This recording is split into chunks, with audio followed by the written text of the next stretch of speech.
먼저 코로나19의 소용돌이에 빠진 지 벌써 1년이 되었습니다. 그동안 수차례 크고 작은 위기를 사회적 거리 두기 등 국민의 자발적인 노력과 의료진의 헌신을 통해서 극복해왔지만 그 과정에서 국민들의 피로감, 우울감 그리고 의료진의 신체적, 정신적 소진이 매우 심각한 상황입니다. 모레 20일이면 국내에서 첫 코로나19 확진자가 발생한 지 꼭 1년이 되는 날이지만 여전히 우려스러운 상황입니다. 오늘 국민의당 안철수 대표님께서 우리 협회를 찾아주신 것도 이러한 상황에 대한 위로와 응원의 뜻이 있는 것으로 알고 있습니다. 대한의사협회 회장으로서 감사드립니다. 대한의사협회는 지난해 1월 말 국내 세 번째 코로나19 확진자가 발생하자 대정부 공고를 통해서 감염 전파 차단을 위한 위험지역으로부터 입국 제한을 비롯한 모든 행정적 조치를 당부했습니다.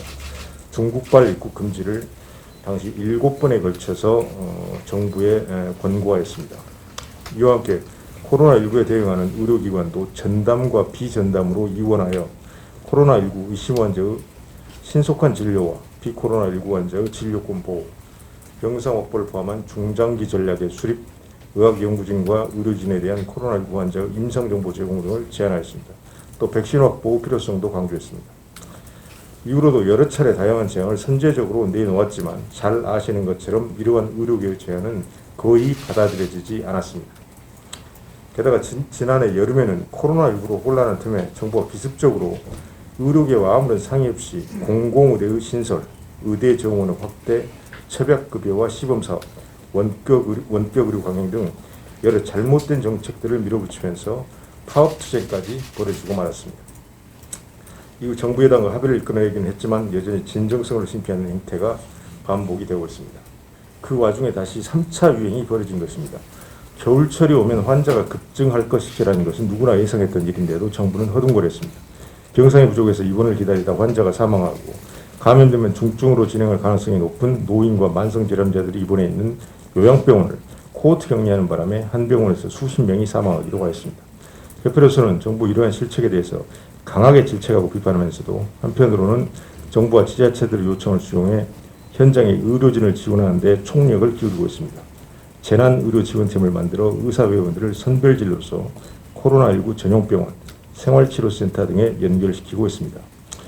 특히 지난 15일 협회의 재난의료지원팀이 서울시청 선별진료소를 지원할 때는 의사이신 안철수 대표님께서 공중보건의료지원단의 일원으로 검체 채취 등 직접 의료지원 활동을 펼치기도 했습니다. 이 자리를 빌어 다시 한번 감사드립니다. 최근 백신이 개발되고 외국에서 접종이 시작되면서 여러 긍정적인 소식이 들려옵니다. 그러나 동시에 많은 우려가 있습니다. 새로 개발된 백신인데다 짧은 시간 내에 상용화되었기 때문에 여전히 안전성과 효과에 대한 논란이 많습니다.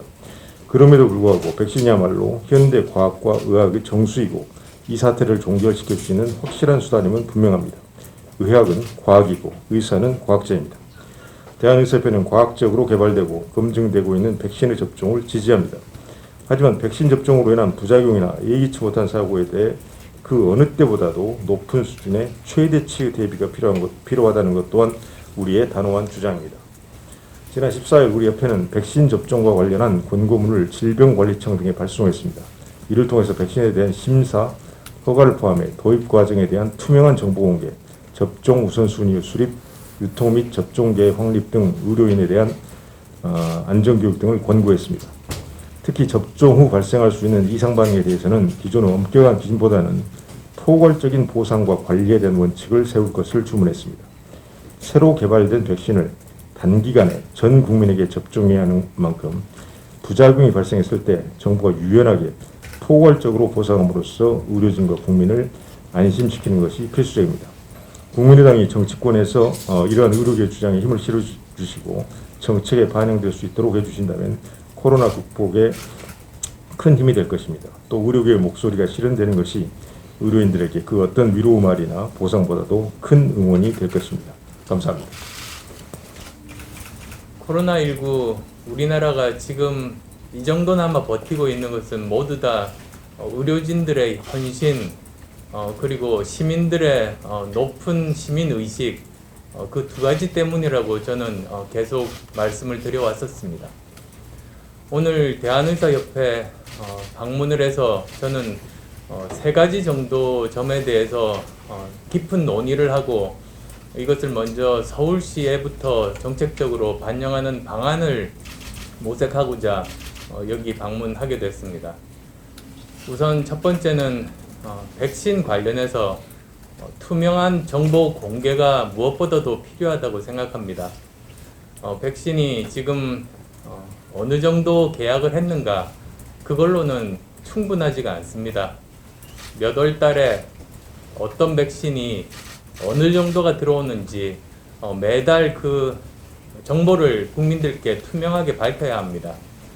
지금 이미 글로벌 제약사들은 연중에 몇 월 달에 얼마나 생산을 한 것이 어느 나라로 가게 되는지 그 모든 정보를 다 가지고 있습니다. 계획을 다 가지고 있습니다.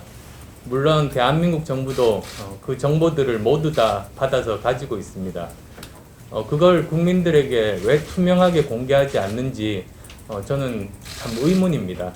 사실 그 정보가 국민들이 알고 있어야 미래 예측 가능성을 높이고 내가 언제 정도면 백신을 맞을 수 있겠구나 그렇게 생각하고 계획을 세울 수 있을 것 아니겠습니까?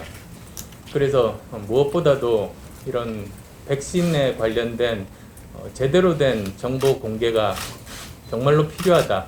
그것을 정부에 촉구합니다. 그리고 물론 접종 순서를 포함해서 여러 가지 그 재원에 대한 문제까지 투명하게 정부는 알리고 이것에 대해서 전문가들과 협의하는 것이 꼭 필요하다는 그런 생각입니다. 두 번째로는 코로나19 전담 병상 및 의료 인력들을 어떻게 하면 제대로 확보하고 관리할 것인가 그 문제에 대한 것입니다. 사실 작년 5월부터 저는 여러 강연을 통해서 이야기를 한 바가 있습니다만 그 중에 어떤 동영상이 인터넷에서 다니고 있는 것을 제가 봤었습니다. 그때 작년 5월 대구에서 제가 강연을 했을 때 아마도 올해 겨울이 되면은 대규모 확산의 가능성이 굉장히 높을 것이다.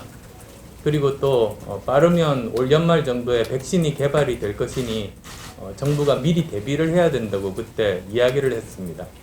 물론 그건 저만 그렇게 했던 건 아니죠. 여기 계신 의사분들을 포함해서 전문가들은 누구나 다 알고 있었던 사실이었습니다.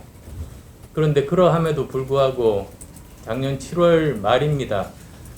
대통령께서 직접 코로나 종식 이야기를 하고 또 바로 이어서 정부에서 그나마 확보했던 코로나19 병상을 축소하기 시작했습니다.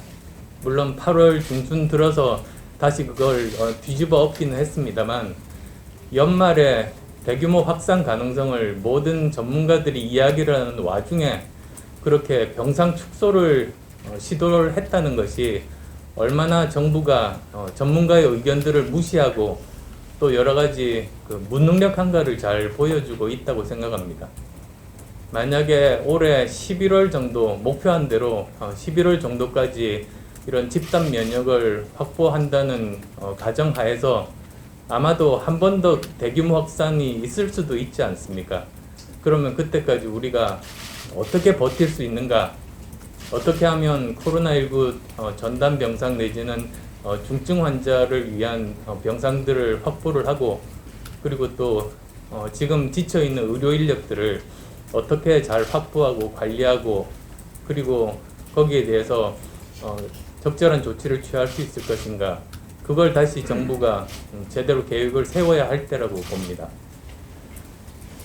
그리고 또 세 번째로는 사회적 거리두기에 대한 것입니다. 지금 사회적 거리두기 방법은 저는 시효가 지났다고 봅니다. 예전에 소규모 집단 감염이 있었던 시절에 어느 정도 효과를 발휘했습니다만 이제는 광범위한 그런 지역 감염 상황에서 지금은 실효성이 많이 떨어져 있다고 판단합니다. 그리고 그 기준도 주먹구구 시기여서 과학적이지 않습니다. 그래서 이런 방법들을 사회적 거리두기 방법들을 다시 재편하는 문제, 이런 것들도 저는 심각하게 고민하고 있습니다.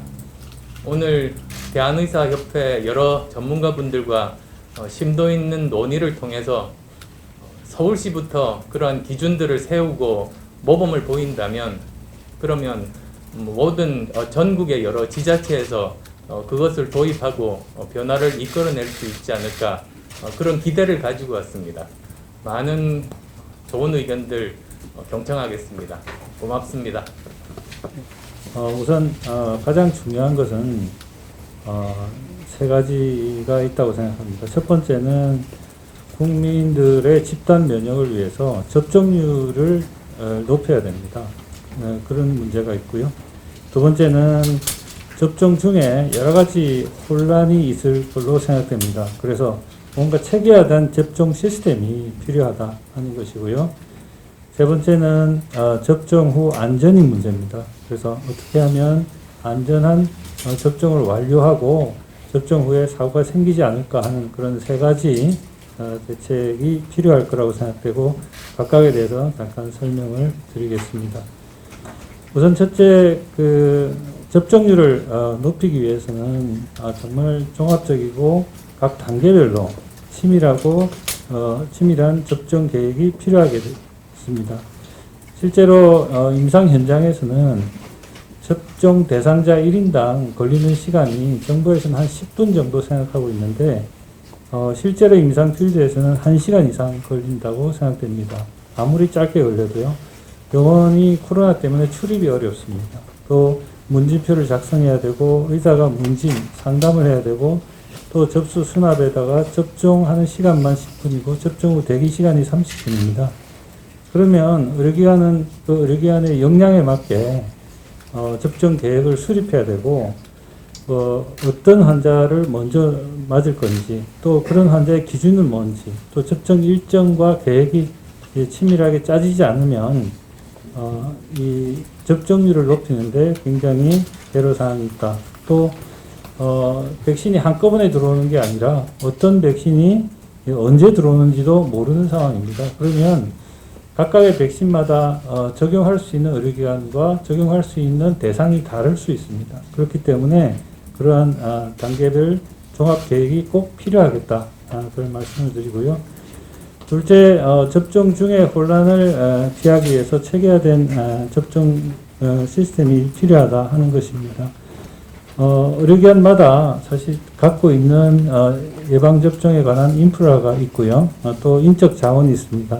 그래서 각 의료기관의 고위험 환자들을 대상으로 어떤 사람을 먼저 우선순위로 접종 대상으로 할 건지, 또 실제로 사람마다 접종 의향이 있습니다. 그래서 그 의향을 파악하고 가능하면 혼란을 피하기 위해서 철저한 예약 시스템이 좀 가동이 돼야 되지 않을까 하는 생각이 듭니다. 그래서 그런 우선순위 접종 대상자에 따라서 노인 집단시설 생활자라든지 만성질환자, 고령자, 또 중증질환 발생 위험자, 또 고위험 의료기관 종사자, 접촉 위험자, 이런 기준을 가지고 단계별로 의료기관이 우선순위를 정하고 대책을 수립해야 되지 않을까 생각됩니다.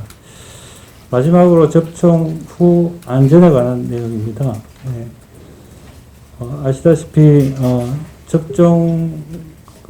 인플루엔자 접종이나 코로나 접종은 접종 후 일정 부분 사고가 있는 것 같습니다. 그래서 가능하면 접종 후 안전을 위해서 백신 접종 의료인에 대한 필수 교육을 하고, 또 접종 후 철저한 모니터링 체계를 구축하는 것이 현재 지금 예방접종을 준비하는 입장에서 우리가 대비를 해야 될 부분이라고 생각합니다. 결론적으로 말씀드리면, 첫째, 접종률을 높이기 위해서 단계별, 시기별 철저한 접종 계획을 수립하고, 둘째, 접종 시 혼란을 피하기 위해서 사전 접종 대상을 파악하고 접종 의향을 분석하여 철저한 사전 예약 시스템을 활용하는 것. 셋째, 접종 후 안전을 위하여 의료인 필수 교육과 접종 후 모니터링 시스템을 구축해야 한다고 할 수 있겠습니다. 이상입니다.